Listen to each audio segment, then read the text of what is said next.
Ikulong si Martin Romualdez! Ikulong si Martin Romualdez! Ikulong!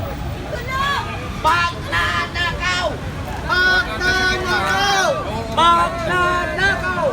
Magnanakaw! Martin Romualdez! Martin Romualdez! Magnanakaw! Magnanakaw! Magnanakaw! Ikulong! Ikulong ang magnanakaw! So, isa pa sa mga Ikulong!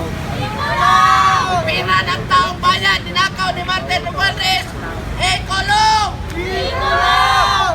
Pira ng bayan, ninakaw ni Marcos Pangang! Ikulong! What will happen if we do not file this? What do you foresee will happen to the Filipino people, to our country, if this case is not filed? Well, kaya nga po namin inihain ito sapagkat para po sa amin ni Attorney Jimmy, General, ni Jigs Magpantay, this is not just a crime as defined in the Revised Penal Code and RA 3019. This is a crime against the Filipino people dahil sa laki ng amount involved, 241 billion. The ordinary Filipino cannot even begin to wrap their heads around that kind of figure na isisingit mo. Grabe naman yon. Ngayon lang sa pagkakaalam ko na nagkaroon ng ganito. Usually ang insertion, wala sa BICAM, nilalagyan pero may fixed amount. Ngayon lang ako nakakita ng insertion na zero, bahala ka sa buhay mo kung anong ilagay mong amount. Parang nag-issue ng blank check ang gobyerno natin sa paggastos nitong mga appropriations nito. And the ay, ito na pala sa speaker. sige. Tapusin ko lang yung sentence mo.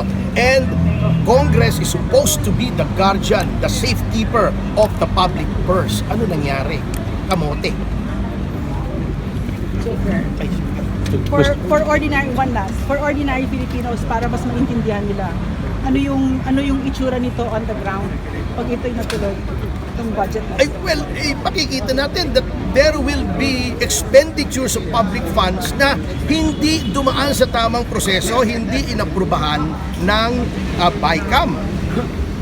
Isiningit, hindi lang, ito isang panliling lang, hindi lamang sa sambayan ng Pilipino, ngunit sa ating Pangulo kung talagang hindi niya alam na may insertions. Kung alam niya, then he has to answer for that Anong also. tingin mo? Alam niya o hindi niya alam? I don't want to, I always presume good faith. Alam mo naman ako, I always want to give the President the benefit of the doubt, although I doubt the benefit. All of you are giving him the benefit of the doubt. You don't think that the President is involved in this? Unless I see any evidence. Seriously, I'm willing to impute good faith to him because good faith is always presumed. Okay. Attorney Jamie Bundok po, ano masasabi po ninyo? Reaction lang po ninyo sa mga magsasabi na kayo po ay malapit na kaalyado ni Pangulong Duterte at member po kayo ng PDP. O, ano naman ngayon? Bilang Kaibigan ko siya. Kaibigan ko siya. Pero hindi po lahat tayo, porque may kaibigan, kikilingan na natin kung sila mali o tama. Pero in this case, wala po itong kinalaman kay Pangulong Duterte. Ito po ay may kinalaman sa Republic of the Philippines versus the person state. May ginawa po silang krimen at ang biktima, taong bayan. Sa tinatanong po ni Doc Badoy kanina, ano magiging itsura nito on the ground kung makalusot? Yun na nga masakit palagay ko hindi natin mahalata. Kasi puro mga agriculture, irrigation, hindi natin makikita kung paano nawala yung 241 billion. We will not feel it. Kaya nga nila pinaglalaban ngayon sana mailusot, kaya pinirmahan ng December 30, kaya sinusubukang bilisan ng ganyan, para nga hindi na natin maramdaman pag naipasa na. Kaya po namin pinipigilan. how about kay Congressman Alvarez? Opo. Ano rin po ang inyong reaksyon tungkol doon kasi bilang politiko rin po kayo? Well, ang reaction ko, ito nga, nag-file ako ng criminal case. Kasi yun lang yung, mahirap naman yung magsasalita ka lang. Wala ka namang ginawa, di ba? Kaya kami, nakapag-desisyon kami na mag-file ng criminal case bilang reaksyon namin sa krimen na ginawa nila. Dahil ito, matawag natin karumal-dumal talaga ito. Sa buong buhay ko, ngayon ko lang nakita na merong ganitong kawalang hiya na gumawa ng krimen. Harap-harapan talaga. Sa tingin po ninyo, anong inaasahan ninyong ano? Kapabor po ba sa inyo? Ulan po. Pwede pa Well, yunan. sa akin naman, dasal na lang na sana mag-decision on the merits. No, yung mga gobyerno na merong jurisdiction dito. Decision on the merits lang, okay na tayo doon. Malaki po ang tiwala namin sa ombudsman na patas itong dininggin ito, kaso na to. And hindi po in favor of any side, but in favor of what is right and in favor of the Philippine people. Naniniwala po kami sa ombudsman.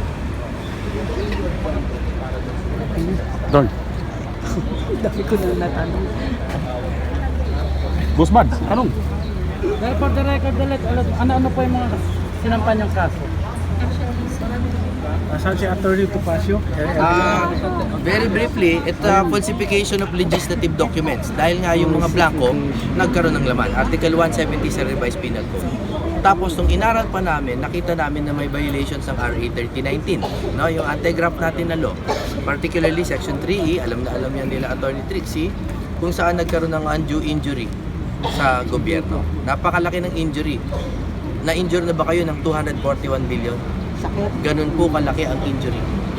And, presumably, undue advantage to some persons. Yan po ang Section 3E ng RA 3019. Palap lang po. Bukod po dito sa pagsampa ninyo sa ombudsman, mayroon po bang doon sa Quezon City RTC? Di po. Nung una po kasi ang balak namin mag-file sa prosecutor's office, pero since meron pong concurrent jurisdiction ng ombudsman at what they call primary jurisdiction na kasi may 3019 na no? 3019 na minabuti na po namin na to give due respect to the office of the ombudsman dahil talaga namang this falls squarely under their jurisdiction.